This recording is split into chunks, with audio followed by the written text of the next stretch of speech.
Quand le président Ouattara dit je ne veux pas, et puis il dit je vais agir chez vous, mais chez moi personne ne viendra faire quoi que ce soit. Mais moi Ouattara, je vais laisser les jeux. Si tu es garçon Alassane Ouattara, si tu es vraiment garçon, tel que tu dis que tu es le fils de ton père et de ta mère, et que tu es vraiment ivoirien, si tu es garçon, prends tes hommes et puis venez dans le Sahel, on vous attend, de pied ferme. Venez, on vous attend. Alors, en Côte d'Ivoire, un Ivoirien est arrêté et puis jeté en prison. Pourquoi il est arrêté? Est-ce que le droit a été dit? Jamais. La radio Mille Collines passait son temps à diffuser des messages de haine. Que fait le RHDP? Le RHDP prend le temps pour diffuser des messages de haine. Alors vous avez vu le petit Dougouti là, je crois, qui est sorti. Hein? J'ai vu ça avec mon jeune frère, le jeune conseil. Dougouti est sorti et puis dit, Papa Touré Mamadou, il faut sortir pour dire la vérité. À cause de Dieu, sors pour dire la vérité. Tu m'as rien donné. Bon, ça, c'est entre Dougouti et puis Touré Mamadou. Pour que vous compreniez très bien la profondeur du mal. Alors la radio Mille Collines, qu'est-ce que la radio Mille Collines fait? La radio Mille Collines dit,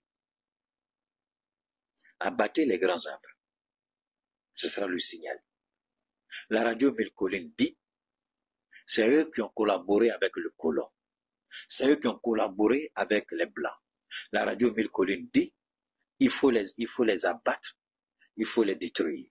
La radio Mille Collines passait le temps à diffuser, à divulguer, à propager des messages de haine et de haine. Ce qui fait qu'en 3 mois de conflit, pour un pays qui n'avait que 1 million ou 2 millions d'habitants, en 3 mois, plus d'1 million, si je ne m'abuse, hein, ça c'est les chiffres officiels, sinon c'est plus que ça.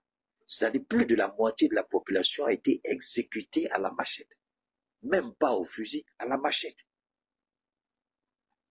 Imaginez quelque chose. Je vous invite à aller regarder l'hôtel Rwanda. Alors, que fait la justice ivoirienne?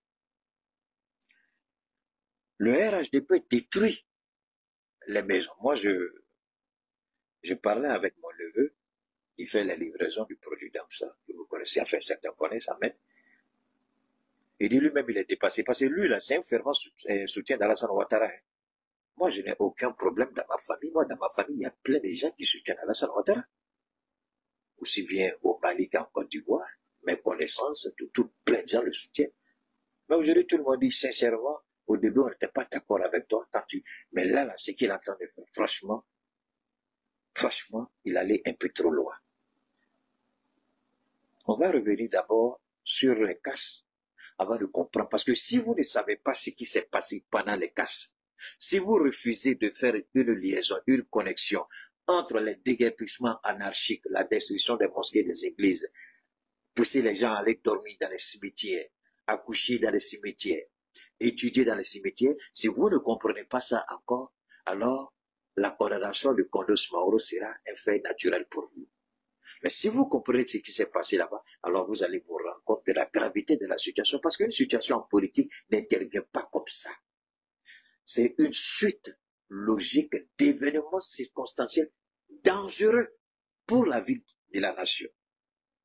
Et ça, là, il faut qu'on comprenne. Alors, des maudits comme ça, là, des maléfices comme ça, là, des merdes et des canailles comme ça, avec la gueule qui pue, on dirait caniveau, on dirait WC qu'on a éclaté, des gens comme ça, ils n'ont pas bouche pour parler. Alors, écoutez-moi un peu. On a commencé à Port-Boy, dans un peu Abidjan, déguerpissement anarchique, alors que le droit humanitaire, le droit international l'interdit. Donc, vous avez un président voyou en Côte d'Ivoire, un président stupide, un président menteur, un président voleur, qui dit qu'il a un PhD, que moi je dis c'est faux. Alassane Ouattara n'a jamais eu de PhD. Sinon, on allait connaître les amis d'Alassane Ouattara qui sont allés à l'école avec lui, ceux avec qui, en même temps, il est le PhD. Mais tous ceux que nous connaissons de Ouattara, c'est FMI. Hein? C'est FMI. Alors, pour entrer au FMI, qui l'a fait entrer au FMI? Il a fallu l'intervention d'Oufoui pour l'aider à entrer au FMI. Chez qui il dormait? aux États-Unis. C'est chez Bédier qu'il dormait. Il dormait dans le salon de Bédier. Donc, Bédier sait mieux que tout le monde que Ouattara perd son âme, que Ouattara n'a jamais eu de PhD. C'est pourquoi Bédier n'a jamais eu peur de Ouattara. Parce qu'il sait qui est Ouattara. Il sait ce qu'il a fait pour Ouattara. On n'a jamais vu des amis de classe, des amis de promotion d'Alassane Ouattara. Et ça, c'est étonnant. Moi, quand je parle aujourd'hui, j'ai des amis d'université qui sont là, des amis de classe de l'université qui sont là, des gens qui m'ont vu à l'université, des gens qui m'ont vu au collège, des gens avec qui j'ai eu le bac en même temps, depuis l'école primaire jusqu'à l'université. Aux États-Unis, ceux avec qui j'ai travaillé, je vous donne souvent même le nom de la boîte où j'ai travaillé à Hollywood. Donc, il n'y a rien qui est caché dedans. Mais lui, Ouattara, là, il ne peut pas nous montrer quelqu'un avec qui il allait à l'école. Il ne peut pas nous montrer un promotionnel avec qui il a eu le PhD. On n'a jamais vu tout ça. Mais le menteur vient, toute la photo, la première photo de Ouattara qu'on a vue, c'est Ouattara arrêté avec Michel Kandessou, qui était, parce que c'est le FMI, le directeur général du FMI est nommé par la France. Et Oufoui, à l'époque, avec ses entrées. Je répète, l'entrée au FMI, c'est la France qui pilote ça. C'est la France qui pilote ça. Le directeur général du FMI, c'est toujours un Français. Jamais quelqu'un d'autre. Le président de la Banque mondiale, c'est toujours un Américain. Pas quelqu'un d'autre. Donc ce sont les Américains. Ce sont les Américains qui décident qui sera le président de la Banque mondiale. Et c'est la France qui choisit le directeur général du Fonds monétaire international, c'est-à-dire le FMI.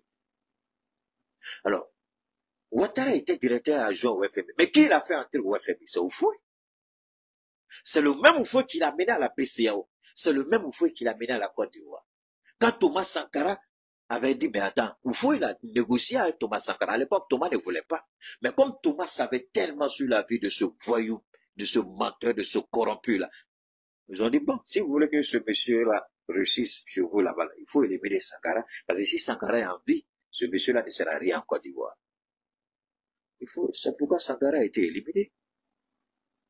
Sankara a été éliminé pour double. Je permets à Ouattara de faire ce que on va lui demander de la part de la France. FMI, tout ça, au fond. Et puis l'enlever de Burkina pour que les gens aient leur action au Burkina. Parce que Thomas vivant, jamais Alassane Ouattara, Thomas n'allait le laisser tranquille. Chaque fois, Thomas allait dénoncer qui il est.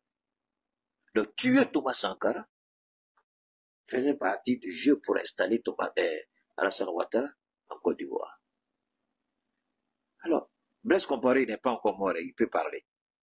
Même si la maladie l'a détruit, il peut parler. Blaise Compaoré, si tu ne sors pas pour dire la vérité, là, ta maladie là encore, Dieu va te frapper pire que ce que tu peux. Sors et puis il faut dire la vérité. Pourquoi toi? Parce qu'on t'a tout dit avant que tu tues Thomas. Dis la vérité. C'est pas ça, ne suffit pas de dire je demande pardon. Dis la vérité. Quel a été le rôle de Fouet? Quelle a été la position de Thomas par rapport à Alassane Ouattara? Alors, c'est ce menteur président qui n'a jamais... Alors, quelqu'un qui a passé sa vie à mentir, quelqu'un qui a passé sa vie à manipuler, quelqu'un qui a passé sa vie à corrompre, comment cette personne peut respecter la loi dans son propre pays? Quand c'est lui qui est en situation difficile, quand c'est lui qui est en situation compliquée, il se souvient soudainement qu'il y a une loi, il y a une justice. Mais quand il obtient ce qu'il veut, curieusement, tout à coup, soudain, brusquement, il oublie que la justice existe pour tout le monde et que le droit, s'applique à tout le monde. Quand il a besoin de se servir de la justice, il fait même appel à la justice internationale. Mais quand il finit de se rappeler avec sa bouche tordue et son nez qui est en train de prendre la tangente pour aller croiser sa bouche, alors, soudainement, il se rappelle que non, la justice ne s'applique pas à lui parce que lui, dans sa tête, il est un demi-dieu. Et lui, il incarne la justice à sa manière. Et non, comme ça, là, vous croyez que Dieu va épargner un criminel comme Ouattara? Ce sera réglé vite fait. Alors, continuons. L'Ivoirien Kondos Maoro, membre de GPS, je l'ai dit tout à l'heure, je ne vais pas m'accentuer sur son appartenance au GPS. Ce serait donner une orientation politique à ce que je dis. Parce qu'il y a des idiots même qui ne comprennent pas toujours, qui viennent me dire Il est Soro, Soro. Bâtard que tu sois, pourquoi je ne sois pas Soro? Est-ce que j'ai une fois dit que j'ai honte de soutenir Soro? Est-ce que j'ai une fois dit que je ne suis pas d'accord avec Soro? J'ai toujours dit, je ne suis pas GPS, mais je soutiens Soro. Je ne suis pas PPACI, je soutiens Laurent Gbagbo. Alors, pourquoi vous ne parlez pas de Gbagbo et toujours c'est des Soro qui vous parlent? Malhonnête que vous êtes, pitoyable que vous êtes, raté que vous êtes, maléfique que vous êtes. Parlez de Gbagbo. J'ai toujours soutenu au fond, malgré cette bêtise qu'il a faite, parce que oui, le vieux, il a fait beaucoup. J'ai dénoncé plein. J'ai soutenu le président Aimé Arikona Petit qui repose en paix. Mais alors, revenons encore pour dire ceci. Voilà un Ivoirien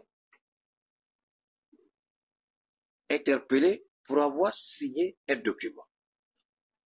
Un document dans lequel les partis politiques de Côte d'Ivoire dénoncent l'attitude irresponsable du RHDP. Des partis politiques en Côte d'Ivoire qui disent il faut donner du temps pour la révision de la liste électorale. Parce que venir dire il a été condamné, c'est ce que je dis toujours aux gens. C'est-à-dire que même tout à l'heure, là, quand on avait eu le courant, on a eu l'interruption, je suis allé pour mettre le groupe en marche. Je parlais tout à l'heure avec mon petit beau, puisqu'on est tous dans le même bâtiment, le petit frère de la femme de mon frère. Donc, je lui ai dit, mais le groupe a été réparé hier, non? Il dit oui. J'ai dit, mais pourquoi ça déconne encore aujourd'hui? Il m'a dit, ah non, le gars a laissé ses apprentis monter et ils ont fait une erreur dedans. Bon, ça m'a un peu énervé. Je dis, il faut l'appeler, il va venir revoir. Il s'agit du groupe de mon petit frère. Alors, écoutez très bien. Je dis au monsieur hier, quand il réparait le groupe, je dis, je ne te demande pas de réparer seulement la panne, mais cherche à savoir pourquoi il y a eu la panne. Parce que si tu répares la panne et puis tu ne dis pas ce qui a causé la panne, il y a un problème. Ce sera toujours la même chose. Et c'est ce qui s'est passé. Ils ont réparé la panne, mais ils n'ont pas cherché à comprendre pourquoi il y a eu la panne. Donc, ils ont laissé la source là, et la panne s'est reproduite. Hier nuit, mon petit frère a dormi dans le noir. Et ça m'a beaucoup énervé. C'est la même chose ici. Si vous venez parler de la condamnation de Carlos Mauro, et vous ne cherchez pas à savoir pourquoi il a été condamné, est-ce que les motifs de la condamnation sont valables? Est-ce que les motifs de la condamnation sont légaux? Est-ce que ça repose sur le droit? Est-ce que le droit a été respecté? Que s'est-il passé? D'abord, c'est un citoyen ivoirien avant d'être membre de GPS. C'est ce que je dis, ce que je me tiens. Vous savez, Alassane Ouattara est un bâtard, un menteur, donne-moi une seconde, un maudit que Dieu va détruire à son temps et au moment venu. Je m'en fous que tu dises vivre Alassane Ouattara. S'il est garçon, s'il dit qu'il est garçon, avec sa gueule tordue, là, son nez qui est en train de rejoindre sa bouche, avec son ventre qui pousse, on dirait femme enceinte, là. Il porte une veste maintenant, là. Avant, le gars portait une veste, il dit, ah, le gars, il est un gentleman. C'est ce qui a marqué tout le monde. Oh, l'Américain, il porte. Non, aujourd'hui, il porte une veste, tu te poses la question, les vestes qu'il porte là, on ne prend pas sa mesure. Mais là, Ouattara porte une veste là, même ça flotte. Tu dis, mais attends, le gars, là, c'est le ventre qui pousse, hein. Mais quand vous regardez parce que quand vous portez un costume, il y a d'abord au niveau des épaulettes, là, il faut regarder au niveau des épaules, et puis il faut regarder au niveau des manches. Mais lui, là, tellement que la malédiction est en train de déformer la personnalité physique de l'homme, il porte un veste, c'est son ventre qui est devant, on dirait femme enceinte. Bouton, il met là même, la bouton là même. Et toi, tu es idiot, tu vois ça. Bon, d'où on a fini pour nous. J'espère que tu as des parents en Côte d'Ivoire, parce que vous qui êtes sur TikTok, la plupart du temps, vous êtes à l'étranger. Prie Dieu que ce que nous créons, ce que nous dénonçons, ne se produise pas. Parce que la chanson des Zao, c'est ce que je dis toujours, c'est ce que je fredonne toujours. Quand la balle est sifflée, il n'y a pas de choisi, mon ami. Tu es président, tu es ministre, tu es commerçant, prie Dieu que ça ne perde jamais en Côte d'Ivoire. Prie Dieu que ce qui se passe en Côte d'Ivoire, que Dieu ne frappe jamais Ouattara. Parce que le jour que ça va péter, quand on va t'appeler ou tu as appelé, et après on te dit, ah, balle perdue est rentrée chez vous. C'est là que tu vas te rappeler de ce que j'ai dit aujourd'hui. Moi, je m'en fous. Faut pas seulement aimer Alassane Ouattara. Va donner ton derrière si tu es garçon. Va te donner si tu es femme. Ça, c'est ton problème. Moi, je m'en fous éperdument. Moi, je m'en fous éperdument. Parce que vous êtes des enfants de merde, ce que j'appelais ADN maléfique. Vous êtes liés. Ça, c'est votre problème. Votre vie. Aujourd'hui, là, moi, je parle. Est-ce que Ouattara ne m'entend pas? Il m'entend. Est-ce que Téné Bréma ne m'entend pas? Il m'entend. Est-ce que le RHDP n'entend pas? On m'entend très bien. Mais toi, fils de merde, là, enfant de maléfice, là, qui t'entend, qui te connaît, tu fais quoi pour ton pays? Moi, je me bats pour le Mali, je me bats pour l'AS. Et tu crois que toi et moi, on est la même chose? Hein? Petit raté. Alors, on continue. Cherchons la cause, c'est fondamental et c'est important. Aujourd'hui, un citoyen ivoirien qui jouit de tous ses droits est condamné par une justice. Quel est le tort qu'il a commis? Il a participé à une réunion dans laquelle les Ivoiriens demandent au président Alassane Ouattara, au RHDP, même pas à Ouattara. Ils ont dit au gouvernement et à la commission électorale indépendante d'ouvrir la révision de la liste électorale au moins 90 jours avant les élections. Je dis bien 90 jours avant les élections. Pour permettre à un grand nombre de majeurs, les nouveaux majeurs, et puis de faire le toilettage de la liste électorale. Les gens qui sont décédés, il faut les retirer de la liste électorale parce que la liste électorale, il y a tout ça. Il y a des gens qui sont malades et qui ne pourront plus participer. Il y a des gens qui ont voyagé pour aller s'installer dans d'autres pays. Il y a des gens qui ont atteint l'âge requis pour voter. Donc, la CEI, si vous estimez que les élections constituent l'élément clé de la démocratie pour vous, pas pour nous, mais pour vous, alors il faut travailler selon les normes de cette démocratie. Il faut travailler conformément aux normes de cette démocratie. Voilà ce que les partis politiques d'opposition ont demandé et à la CEI et au gouvernement ivoirien. M. Kondo a agi au nom de GPS, Génération et Peuple Solidaire, de Kibaforé Sorobio. Qui a lutté dans ce pays-là pour que ce voleur, ce criminel, ce idiot du président, menteur et corrompu, qui n'a jamais obtenu un diplôme de toute sa vie, à part son bac, qui ment qu'il a eu un PhD, alors que ce PhD, on n'a jamais vu les traces. La seule photo qu'on a vue, c'est pas Alassane Ouattara dans cette école dont il parle, mais la seule photo qu'on a d'Alassane Ouattara, c'est la photo qu'il a prise avec l'ancien directeur du FMI, Michel Condessu, où ils étaient, je crois, 3 ou 4. Il était parmi eux. C'est la seule photo qui circule depuis toujours. À part ça, on n'a rien vu d'autre d'Alassane Ouattara. La question se mérite d'être posée. Pourquoi la vie de Ouattara commence par cette photo? Moi, je me rappelle, hier, mon fils Gaussou est venu me montrer plein de photos. Des photos que j'ai prises à l'université.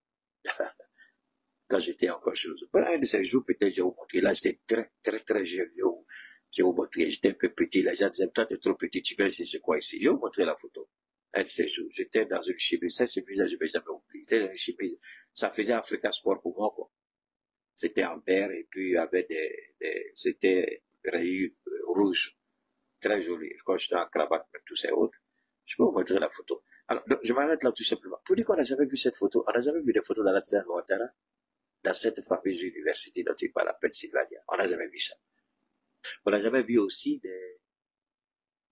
je peux dire des collègues, des amis. Parce que partout où vous passez, vous faites des amis forcément. Et on ne voit personne qui parle de lui. Deuxièmement, voilà un monsieur qu'on condamne. Quel est le motif de la condamnation? D'avoir co-signé le document. Alors arrêtons-nous tout simplement sur le caractère moral du document. Parce que pour moi, pour que quelqu'un soit condamné, et là, les avocats de Kondo sont passés à côté. C'est pourquoi je demande à tous les gens de GPS envoyez cette intervention aux avocats de Kondo pour qu'ils écoutent. Bensouk, Idi Keïta, je te suis tous les jours. Bensouk, je crois que tu dois être là. S'il n'est pas là, vous connaissez Bensouk, envoyez ma vidéo à Bensouk. Envoyez à Sorodium, envoyez à tous ceux que vous connaissez au sein de Jula. Parce qu'il y a un élément fondamental qui n'a pas été développé pendant ce procès par les avocats de Kondo. Mais avant de parler, je vais vous laisser d'abord écouter ce qu'ils ont dit. OK? On va revenir ici rapidement. Et puis ensuite, je vais vous faire écouter le reste. J'espère que...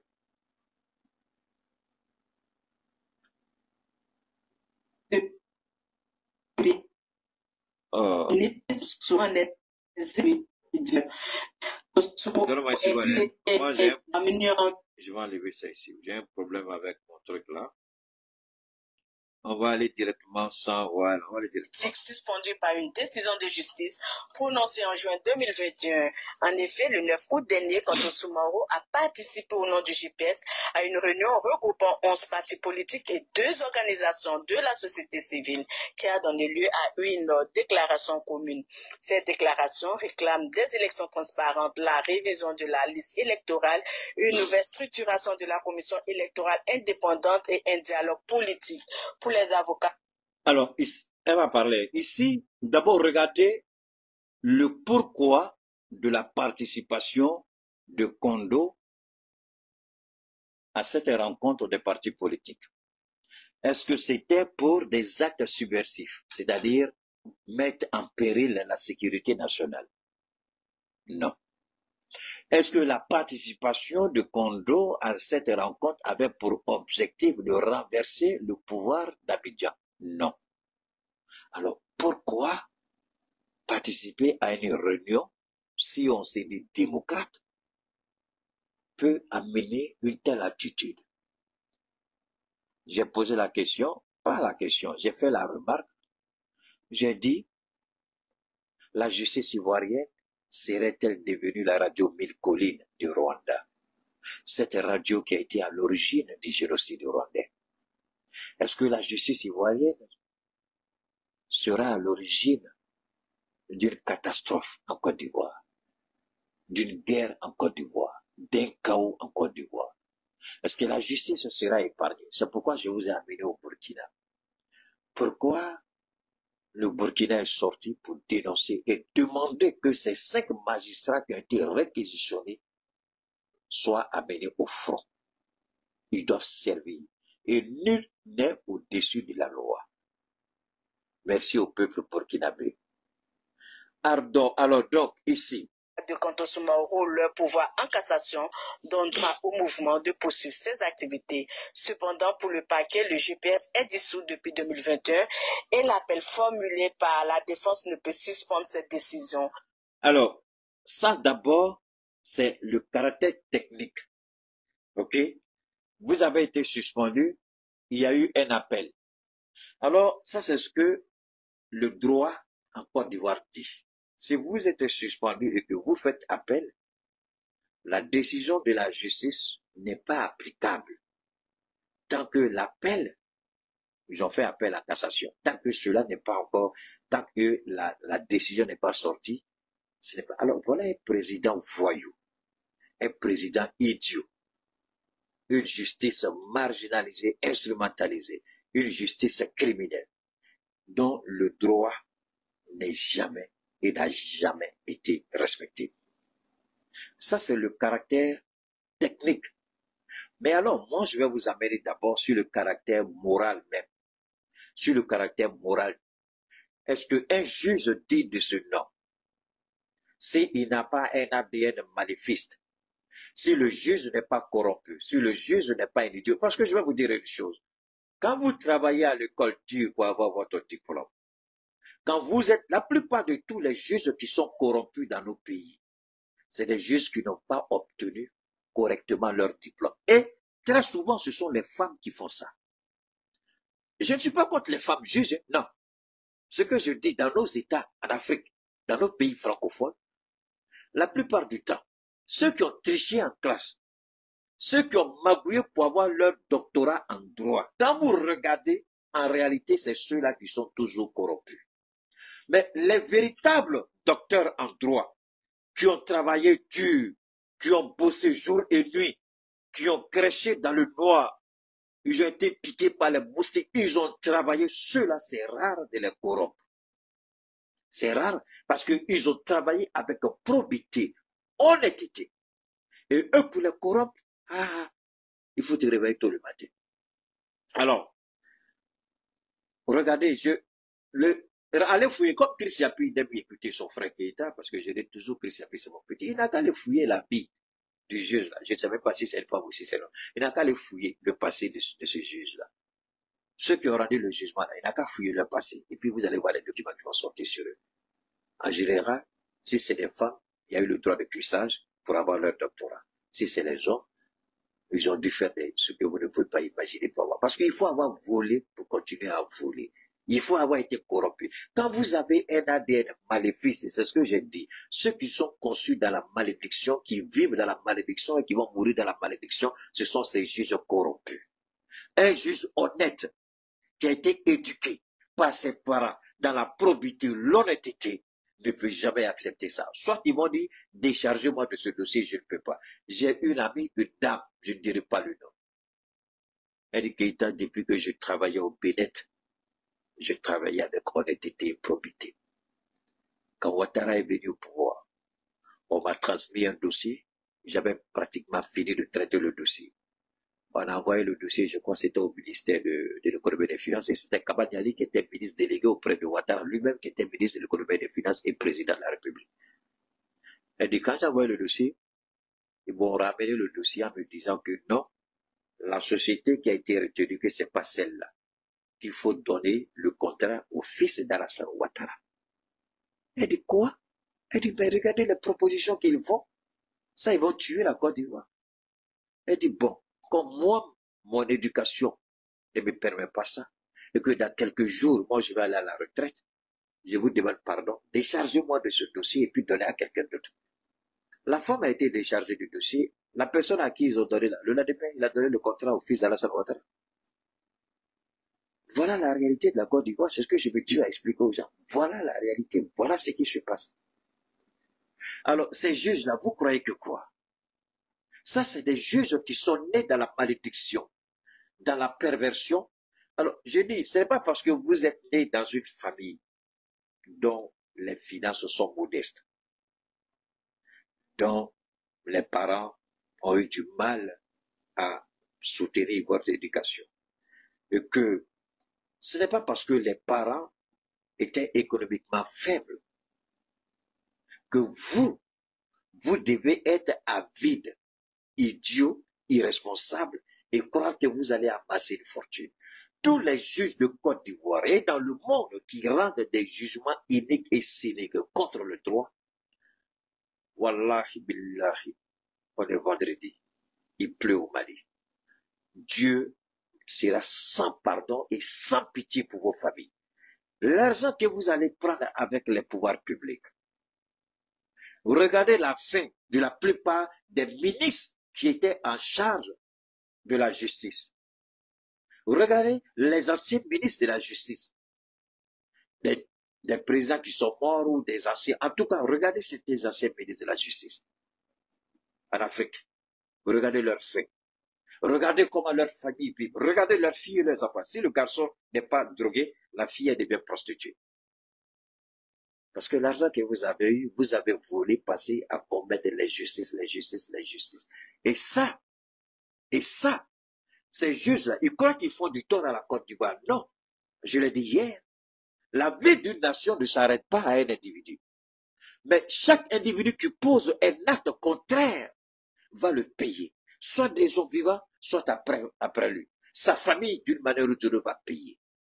Alors, quand vous faites ça en Côte d'Ivoire, d'abord, quand vous regardez la participation de ce monsieur à cette rencontre, est-ce que la rencontre a été condamnée? Non. Est-ce que la rencontre était autorisée? Oui. Ce sont des citoyens ivoiriens. C'est là où les avocats de Kondo ont un peu péché. Ils sont allés sur le côté technique. C'est là l'erreur des avocats. C'est pourquoi je vous dis, ayez votre diplôme de droit. Moi, je m'en fous. vous verrez devant moi, je vous fais asseoir et puis je vous donne des cours. Vous allez repartir et puis appliquer ça dans votre vie. Avoir le diplôme là ne veut pas dire que vous connaissez ou bien vous êtes fort, c'est zéro. Avoir le diplôme, c'est comment l'adapter et puis devenir meilleur dans son domaine. Et ici, peu importe qu'ils aient remporté des succès professionnels, ces avocats-là, ils sont passés carrément tous à côté. La ligne qu'ils ont choisie, c'était pas cette ligne de défense. La ligne de défense de son condo, c'était pas ça. Il devait aller d'abord sur le principe même du droit moral. Est-ce que moralement, ce qui a été fait, c'était bon ou c'était mauvais? Qu'est-ce qui a été dit dans cette rencontre qui suscite d'abord, l'interpellation? Parce que pour être d'abord condamné ou jugé, il faut d'abord être interpellé. Et pour être interpellé, il faut qu'il y ait une cause suffisante. Quelle est la cause suffisante de l'interpellation? Participer à une réunion signée au nom d'une organisation qui en réalité n'est pas dissoute. Mais sur le plan du droit moral, est-ce que cette réunion avait pour objectif de déstabiliser Alassane Ouattara? Non. Est-ce que cette réunion avait pour objectif de s'attaquer à la sécurité nationale? Non. Quel était l'objectif? L'objectif de cette rencontre, c'était d'éviter à la Côte d'Ivoire une crise inutile. C'était d'interpeller les pouvoirs publics à plus de responsabilités, à plus d'inclusion, à écouter les autres. Est-ce que faire cela, même si un parti est interdit, faire cela, est-ce que c'est un crime? C'est la question qu'il devrait poser au juge qui a pris cette décision. Mais si vous allez sur le principe de dire, aïe, aïe, aïe, GPS n'est pas aïe, aïe, mais vous avez perdu le procès avant que le procès ne commence. Et ici, je voudrais un juge assez courageux venir me démontrer qu'il peut condamner quelqu'un parce que, à partir de ce que j'ai dit. Parce que, vous savez, l'interprétation de la loi, il faut toujours comprendre l'esprit qui a motivé la mise en place de cette loi. Ça, c'est un. Deuxièmement, quel est l'esprit qui a animé cette réunion? Est-ce que c'est un esprit belliqueux? Est-ce que c'est des rébellions? Alors, demander au président de revoir sa copie, c'est manquer de respect au président, c'est s'attaquer. En quoi est-ce que ce qu'il a fait? Parce qu'il faut qu'une plainte soit portée. Alors, quel a été le crime de ce monsieur? Qui a porté plainte contre lui? L'État de Côte d'Ivoire, qu'est-ce qu'il a fait? Il a signé un document. Mais le document qu'il a signé, est-ce que le document est périlleux pour la sécurité nationale? Est-ce que le document remet en cause la sécurité nationale? Est-ce que le document en question est un document à caractère rebelle? Non. Ils ont fait une proposition que pour éviter une crise future, pour éviter une situation dramatique au pays, pour éviter que la Côte d'Ivoire ne plonge de nouveau dans une crise inutile, on demande à la CEE d'accorder 3 mois. Donc, on le met en prison pour avoir défendu les droits des Ivoiriens. Les juges même qui l'ont condamné pour avoir défendu les droits des enfants de ces juges-là. Ah, c'est la vérité ou est-ce que je dis faux? Est-ce que ces juges-là, moi, est-ce que ce sont des juges pédés? Alors, si ces juges ont des enfants, je suppose que certains de leurs enfants, certainement, soit ont l'âge adulte, soit sur le point d'avoir l'âge adulte. Le débat qu'ils ont fait à la maison du PDCRDA, si la décision est acceptée, ça veut dire que même les enfants des juges vont bénéficier. C'est ça qui est malheureux en Côte d'Ivoire. Ce qui fait que les juges de Côte d'Ivoire sont les plus maudits, pas tous, mais 80% des juges de Côte d'Ivoire sont des bâtards et des maudits. Pour la simple raison que quand Gbagbo, je vais revenir pour que vous compreniez bien ce qui se passe avec la justice ivoirienne. Donc, je vais remonter à Gbagbo Laurent, cette soi-disant casse de la BCAO, et puis je vais revenir au casse d'égarpissement, et puis à la condamnation de Skodo, pour vous permettre les 3 éléments pour comprendre pourquoi les juges de Côte d'Ivoire, certains sont des bâtards. Parce qu'un bâtard, c'est celui qui n'a pas de père. Parce que parce que si tu connais ton père t'a éduqué. Si tu as une mauvaise éducation, c'est que tu es un bâtard, tu n'as pas de papa. Tu n'as pas de papa. Le mot bâtard là, est-ce que je suis le premier à dire ça? Dans la Bible, ça n'existe pas. dans d'autres révélations de la parole de Dieu, ça n'existe pas. Donc je dirais de nouveau ici, souvent quand vous dites ça, les gens disent, ah, tu as insulté. Il dit, j'ai insulté qui? Si vous n'êtes pas instruit, si vous ne savez pas, pourquoi vous ne vous taisez pas? Allez vous informer. Alors, je reviens. Ils ont dit que Gbagbo Laurent a cassé la BCAO. Et des juges ont eu le courage de le condamner à 20 ans. Les mêmes juges qui ont été payés avec l'argent de cette même BCAO. Je veux bien comprendre comment cela peut se faire. D'abord, Laurent Gbagbo n'a jamais cassé la BCAO, puisque c'est encore d'actualité. Mon fils, mon premier fils, je ne dirai pas le nom ici, dont le parrain était M. Yapi Kofi Bernadette. Yapi Kofi Bernadette était le 3e adjoint au maire de la commune d'Anyama quand Amidou Sila était maire d'Anyama. Il était le contrôleur général des finances au niveau de la Côte d'Ivoire. Je ne sais pas c'était quel tour là. J'allais le voir souvent. Yapi Kofi Bernadette. Tant que Gbagbo Laurent a pris le décret présidentiel, c'est le contrôleur général Yapi Kofi Bernadette. Vous pouvez retrouver cela sur YouTube. C'est lui qui allait avec un huissier faire le constat. Regardez, ils ont tout marqué et ils n'ont jamais ouvert comme ça là et puis les gens, non. Yapi Kofi Bernadette, c'est lui qui était le contrôleur et c'est lui qui allait avec un huissier faire l'état des lieux et mettre la BCAO à la disposition du trésor ivoirien. Alors c'est là ces petits bâtards de Jésus-là, ces petits bâtards de Jésus-là, ces petits bâtards qui ont condamné Laurent Gbagbo, est-ce qu'ils ont lu le droit? Ils n'ont pas lu le droit. Il y avait un huissier de justice qui était là, accompagné du contrôleur général. Ils ont fait le constat et ils ont mis la BCAO à la disposition du trésor. C'est ça qu'Alassane Ouattara appelle casse. Quand je dis il n'est pas allé à l'école, quand je dis il est bête, quand je dis il est idiot, quand je dis il n'a pas de diplôme, il y a des bâtards ici, des enfants, des maléfices qui sont nés dans la malédiction, qui ont bien trouvé autre chose. Ça, c'est pas un problème. Je m'en fous pas. Ça, c'est un premier point. Pour montrer qu'Alassane Ouattara ne faut rien. Il est nul. Deuxièmement, ça, c'est Laurent Gbagbo. Le contrôleur général était là. Il est parti avec un huissier. On a tous vu ça. En quoi est-ce que cela est une casse? Pourquoi Yapi Kofi Bernadette n'a jamais été interpellé? Pourquoi l'huissier qui a fait la constatation n'a jamais été interpellé? De quoi? Et comment un juge peut être aussi maudit? Même quand on dit tu es pauvre là, tu viens d'une famille pauvre là, tu fais pas ça. Mais quand on dit tu es bête là, tu fais pas ça. Parce que l'argent là a servi à te payer. Ceux qui ont condamné Gbagbo à 20 ans, l'argent, parce qu'il faut qu'ils viennent prouver que l'argent là, ils n'ont pas pris. Si les Ivoiriens disent, l'argent de la BCAO que Gbagbo a pris pour nous payer là, on n'a pas touché à l'argent, là, la condamnation de Gbagbo est valide. Mais l'argent l'a payé tout le monde. Même l'indemnité d'Alassane Ouattara est sortie dedans. Pendant qu'Alassane Ouattara combattait Laurent Gbagbo, pendant qu'il était à l'hôtel du Golfe là, il recevait son argent, l'indemnité de premier ministre. Il recevait. Il n'a pas refusé. Il n'a jamais refusé. Il n'a jamais refusé cet argent. Alors, cet idiot de président, voleur et criminel, eh bien, vous racontez des bêtises et puis vous écoutez. Ce n'est pas fini. Quand ils ont commencé à casser les trucs des gens, qu'est-ce que le droit dit? Qu'est-ce que le droit dit? Qu'est-ce que le droit dit? Je disais encore à mon neveu hier que j'ai eu la chance de piloter un certain nombre de projets aux États-Unis.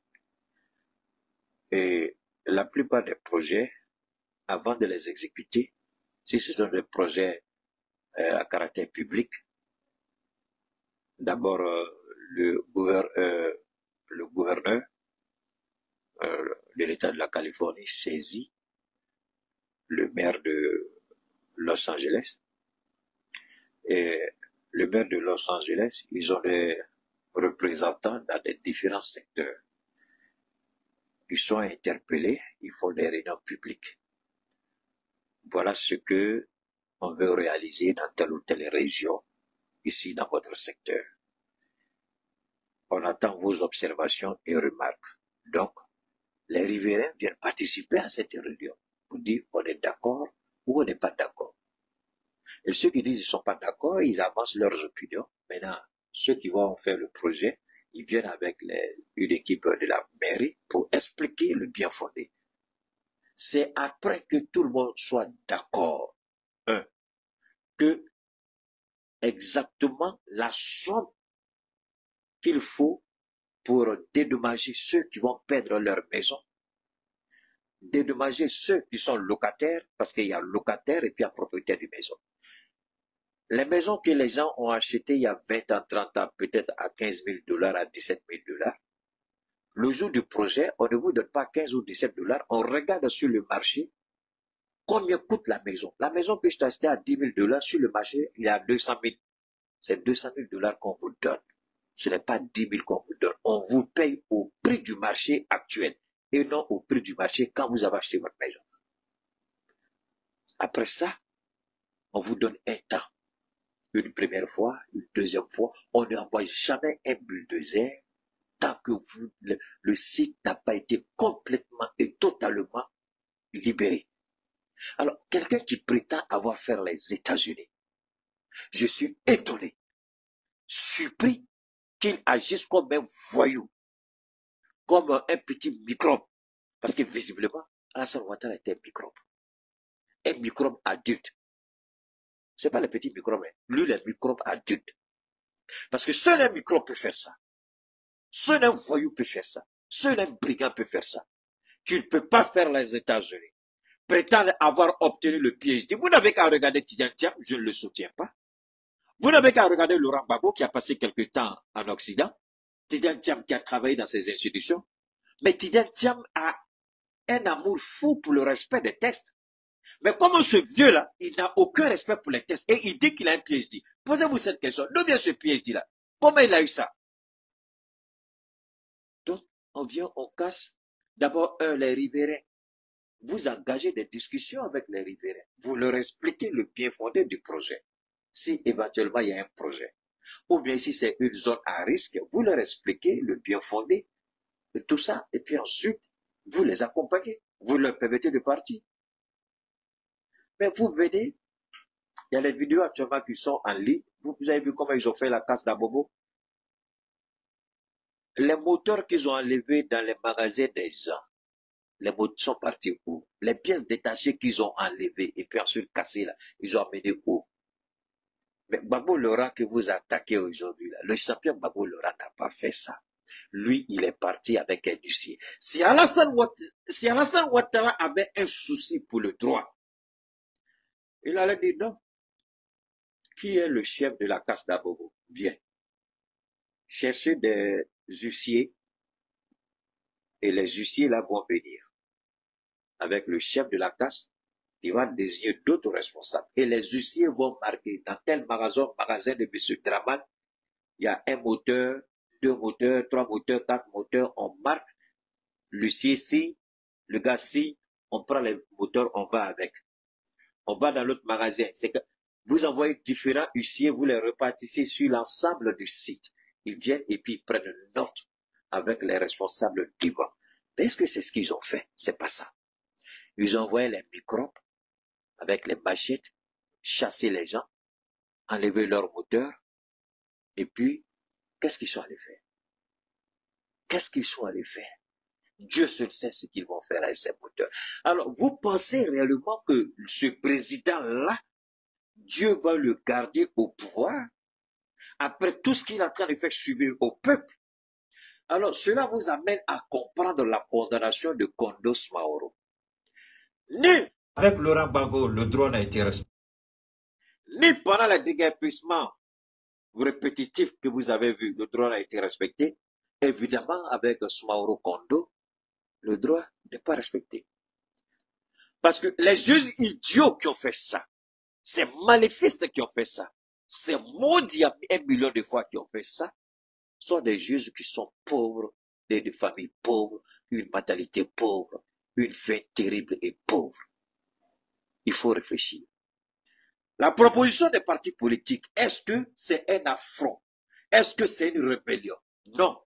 C'est une proposition moralement, politiquement acceptable pour éviter et permettre à tout citoyen ivoirien à l'âge de voter de pouvoir s'inscrire. En quoi est-ce que cela est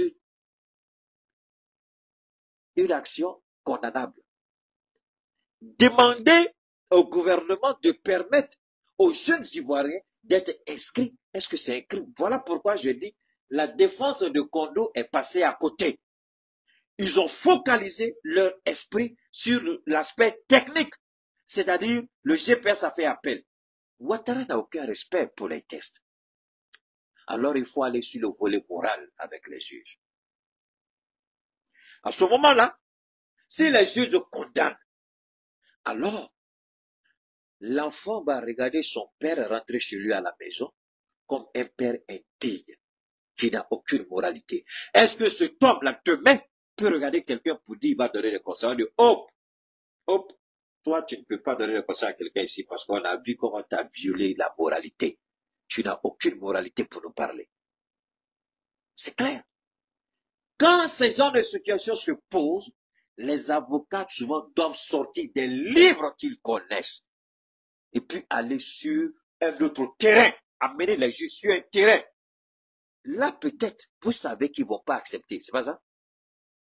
Mais le plus important, je répète, vous allez les mettre en conflit avec la société, en conflit avec eux-mêmes, en conflit avec la moralité, en conflit avec l'histoire, en conflit avec leur propre famille. Parce que le problème que vous allez soulever, c'est pas un problème technique, c'est pas un problème de dire, ils ont fait appel, ça n'a pas, non! Il faut amener le terrain sur la moralité. Ici, est-ce que moralement, ce qu'il a fait est acceptable? Posez la question aux juges. Est-ce que moralement, demander au gouvernement de permettre aux Ivoiriens, même vous, monsieur le juge, vos enfants sont concernés par l'action de notre client. Moralement, est-ce qu'il a commis un acte répréhensible? Voilà ce qui aurait dû être la ligne de défense des avocats de Kondo. Malheureusement, ils sont partis sur l'aspect technique et on les a allumés. C'est malheureux. Ce régime-là ne connaît pas. Alors, quand je dis que la justice ivoirienne est égale à la radio Bill Collins du Rwanda, ivoirienne, priez Dieu. Je dis bien, priez Dieu que nous, on se trompe dans nos analyses. Priez Dieu que nous, je répète, qu'on se trompe dans nos analyses. Priez Dieu que nous, une fois de plus, priez Dieu que nous, on se trompe dans nos analyses. Parce que si tel n'est pas le cas, alors là, je crains pour ce pays. Aimé Ibrahima Ouattara dit la fiole a instruit par message WhatsApp le ministre de la Justice, Sansan Kamplé, afin de condamner Kando Soumaoro à de la prison ferme. Ouais, écoutez. Christiapi avait informé l'opinion publique et les souristes que M. Kando Soumaoro, cadre de Génération et Peuple Solidaire GPS de Guillaume Soro, allait être condamné en dépit de la vacuité du dossier et quelle que soit la plaidoirie de ses avocats, et que le droit ne serait pas dit au palais de justice d'Abidjan. L'ordre était venu de Téné Ibrahima Ouattara dit la fiole et de Sansan Kamplé. De même, le directeur général de la police nationale, le général Youssouf Bouyaké, avait instruit les unités d'intervention afin de quadriller le quartier administratif du plateau et de procéder à des arrestations en cas d'imbroglio suite au verdict. En effet, Téné Ibrahima Ouattara dit la fiole, alias le pétoman, avait instruit le ministre de la Justice, Sansan Kamplé, de condamner à une peine de prison de 12 mois M. Kando, cadre de GPS, et ce, par message WhatsApp. Dans son cerveau de moineau, la loi, la Cour de cassation, c'est son grand frère, le despote des lagunes. Le vieux Grigou n'avait-il pas argué que personne ne connaît mieux la Constitution que lui? Je ne voudrais pas rentrer dans ce faux débat de Constitution. Est-ce qu'un démocrate peut dire « Je ne voudrais pas rentrer dans ces faux débats ». Donc tu fuis la contradiction. Et Alassane Ouattara, ici, je ne voudrais pas rentrer dans des faux débats. C'est un président qui n'a jamais aimé la contradiction. Ce qui explique cette colère, cette frustration, cette envie de se venger de Soro, parce que lui, on ne lui dit pas non. Quand tu lui dis non, ta place c'est au cimetière. Il va utiliser de tous les moyens de l'État pour détruire ta vie, pour te mettre KO. Alors un homme comme ça, et vous pensez qu'il aura une fin paisible. Vous pensez que après, je ne sais pas comment vous le dire, c'est-à-dire qu'il va mourir comme un prophète paisiblement. Vous croyez qu'il n'a pas de compte à rendre? La Constitution est votée par le peuple. Et qui a proposé Constitution? C'est bien Alassane Ouattara pour la Troisième République. Donc qui peut se dire, targuer de connaître cette Constitution mieux que moi? Alors, voilà quelqu'un qui prétend avoir un PhD, qui peut se targuer de connaître la Constitution mieux que moi. Je vais répondre à ce idiot de président, ce raté, ce pervers de président. Un, ce n'est pas lui qui a écrit les textes de la Constitution. Il a mis en place une équipe qui n'ont fait que recopier une grande partie de la Constitution française. S'il prétend connaître la Constitution, ce menteur et criminel, ce voleur et assassin du président Ouattara, s'il prétend connaître la Constitution, pourquoi en 93, il a dit, j'ai envoyé l'article 11 de la Constitution à l'Élysée pour que l'Élysée me donne son interprétation. Ils ne savent pas qui est Keïta. S'ils savent qui je suis, ils vont rester tranquilles. Je répète, s'il prétend connaître la Constitution, pourquoi en 93, selon lui, après la mort de Fouet, alors que c'était aussi simple, s'il s'est dit grand connaisseur de droit, il aurait dû comprendre qu'en 93, il ne pouvait pas empêcher l'accession du président Ebéari Konabidi au pouvoir conformément à la Constitution, selon l'article 11. Pourquoi il a-t-il envoyé, selon lui, l'article 11 à l'Élysée, en France, pour que la France lui donne son interprétation? Et c'est lui-là, ce vieux criminel, menteur, corrompu, voleur, assassin, qui vient nous dire qu'il connaît la Constitution. Il a oublié, il oublie vite cette merde, cette canaille de président, il oublie vite. Mais non, n'oublie pas, moi ici, là, je suis un baobab, je me dis, je suis le baobab de Dieu. Ici, là, ça a été dedans. Tout ce que tu as dit, là, Ouattara, c'est ici enregistré. Tu connais la Constitution? Pourquoi en 93, tu as envoyé l'article 11 en France? Pour faire quoi? Pour faire quoi? Tu connais la Constitution? Pourquoi tu n'as pas rédigé toi-même la Constitution et tu as mis... Mais lui dit qu'il connaît la Constitution. Maintenant, ceux qui ont rédigé la Constitution disent, il n'y a pas moyen pour lui. Il ne peut même pas, il n'y a même pas une place pour lui pour être un candidat. On a entendu le professeur Ouraga, je crois, je ne sais pas si son nom est correct, celui qui est le président, celui qui était le président de la commission de la rédaction de la commission. Il a dit, Ouattara ne peut pas être candidat. On a vu ceci, Ibrahim pour dire que Ouattara ne peut pas. Le même Sassa Kabila dit, Ouattara ne peut pas. Il y a un autre qui dit, j'ai même ma main à couper. Il ne peut pas. Il a violé la Constitution. Il a violé. Mais tu ne peux pas faire les États-Unis avoir un PhD et puis ne pas avoir le respect de la Constitution. Alors que dans ce pays, même si on dit c'est des criminels, tu t'amuses à leur Constitution, ils vont te mettre au pas. Voilà quelqu'un ici. Est-ce qu'on doit croire à quelqu'un comme ça? Qui peut dire qu'elle connaît, qui a signé le décret pour envoyer la Constitution. Voilà, ça c'est un homme qui parle. La soumettre au vote des Ivoiriens. Ça c'est bien moi. C'est bien moi, ouais, c'est tout. Hein. Alors les gens, ils peuvent bavarder. Voulait-on une preuve que la justice ivoirienne est piétinée et asservie? Le message WhatsApp de la fiole à Sansan Kabilé était libéré comme suit. Alors, il faut maintenir la condamnation de 12 mois comme instruit. S'il y a un changement, je te le confirmerai avant son audition. Pas d'inquiétude. Donc, c'est le gouvernement de Ouattara qui demande la condamnation d'un citoyen ivoirien. Parce que ce citoyen ivoirien refuse de rejoindre le camp Ouattara, refuse de rejoindre le RHDP. La condamnation n'a rien à voir, ce n'est pas une violation. Non, c'est pas une violation. Aucun test, aucun article de loi n'a été violé par ce monsieur. Rien du tout. Comme Laurent Gbagbo, en 2010, après son décret, il a mis un huissier plus le contrôleur général pour aller faire l'état des lieux. Donc, il n'y avait aucune violation de procédure. Mais le menteur criminel, voleur et assassin Alassane Ouattara a trouvé que Gbagbo a fait hold-up. Il a cassé la BCAO. Vous savez, ce président-là, je le regarde, il est fort. Enfin, négativement, je veux dire. Et en même temps, je le regarde, il fait pitié. Parce que quand vous vivez comme ça, votre fin est terrible. Je n'ai jamais vu quelqu'un vivre comme ça et puis avoir une fin honorable. De ma petite vie et de l'expérience que nous avons du passé, aussi longtemps que notre mémoire peut remonter l'histoire, à des centaines d'années en arrière, je n'ai jamais vu quelqu'un vivre comme ça et mourir paisiblement. Soit une maladie bizarre vous présente comme vraiment. Et j'ai dit qu'on ne pourra même pas le regarder à la fin de sa vie, je l'ai dit. Ça commence à se manifester, vous n'avez qu'à le regarder pour savoir ce qu'il devient. Alors, ici, le droit n'a pas été dit. En plus de ce que les avocats de Kondo ont défendu, moi, ma position, elle se base sur la moralité.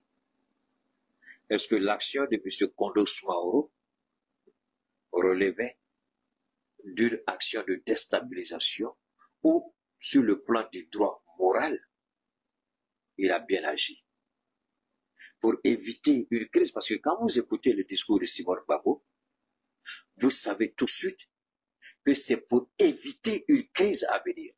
Donc, moi, je ne savais pas que participer à la paix, à la mise en place d'une paix durable, était un crime en Côte d'Ivoire. Et ça, on nous dit c'est un régime démocratique. Ça, on nous dit c'est un régime démocratique.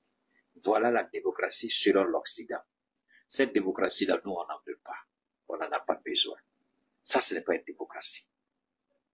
Ce n'est même pas une dictature. Ça, c'est le maléfisme. Ça, c'est l'enfer. La dictature est mieux ici. Ça, ce sont des présidents qui vivent encore dans l'ADN de l'ancien président allemand nazi, Hitler. Le RHDP était parti nazi. Le président ivoirien Alassane Ouattara était nazi. Seul un nazi peut faire ça. Il n'a jamais respecté. Moi, je me pose la question, comment il arrive à vivre avec ça? Quand il se regarde, le matin, il se réveille avec son âge, il est fort. Je ne sais pas quel genre de moralité il a. Franchement, je regarde ce monsieur, je dis, mais, parce que vous savez, quand vous faites une bêtise, moi, je me souviens, encore loin, je peux ramener les dernières fois où j'ai fait des bêtises, hein, ça c'est entre moi et Dieu, et puis je dis, waouh. Et quand je me réveille, bon, c'est pas des bêtises que vous pouvez imaginer, je dis, même souvent quand je lève un peu la voix sur mon fils, j'ai dit, waouh, je peux passer toute une semaine à me remettre en cause. Je peux passer toute une semaine à me poser, à me remettre en cause, à me remettre en cause, à me remettre en cause. Parce que pour moi, faire le mal, moralement, quand tu fais le mal, si tu es un homme, une femme, une personne, si tu es moralement bien constitué, si tu commets une infraction, tu peux pas vivre avec ça. Il y a ce qu'on appelle la hantise de l'action. Je regarde ces juges-là. C'est pourquoi les juges de Côte d'Ivoire qui condamnent là. Si ce sont des femmes là, regardez bien, elles se sont prostituées pour avoir leur dossier. Je le dis, je le répète. Si ce sont des femmes, elles se sont prostituées pour devenir des juges. Donc, violer la loi, ça fait partie de leur ADN. C'est pas un problème. Parce qu'une personne qui est moralement constituée ne peut pas faire certaines choses et puis ne pas regretter. Si c'est les hommes, c'est les voleurs, c'est les tricheurs. Depuis l'école, ils ont triché, ils ont volé. Donc, ils peuvent prendre certaines décisions.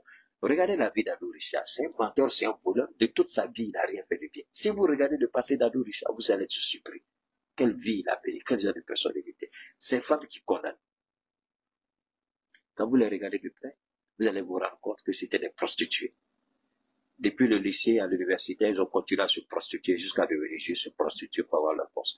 Donc évidemment, elle peut condamner sans se gêner. Elle peut avoir aller dormir sans gêne. Mais tu ne peux pas avoir des enfants.